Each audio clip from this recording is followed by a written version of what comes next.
Sometimes life may seem as if it's just the same old, same old. If you get that feeling? Same old thing again and again.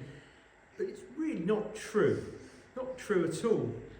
It is true that there are some things repeated, the same every day, every year. But there are new happenings. There are new things to see, to be aware of each day. New things to learn from. And these chapters in Deuteronomy, they're a bit like that.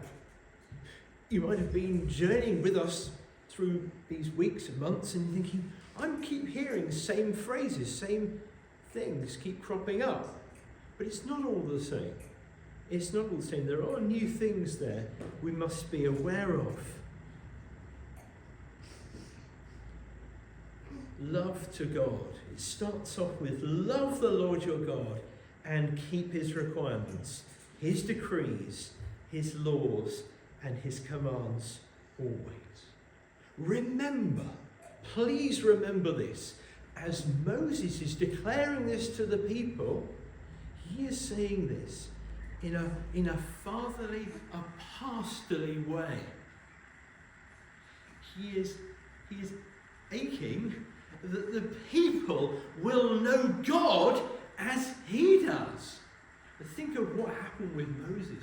He went up the mountain, didn't he? And even when he was there in the tent of meeting, it said he met as a man would speak with his friend, face to face. He had some glorious experience with the Lord. And he trusted the Lord. And think of how he implored him to keep to his promises. And the Lord said, no, I've had enough of these people. And Moses, as it were, threw himself at the Lord's feet. Not that the Lord was a physical figure, but it was as if he was saying, no, Lord, I won't let you go until you honour your word, until you lead these people and me with, please, Lord. And so when you hear these words, I don't want you to think it's like a rule, a highway code or something like that. This is on an infinitely different level.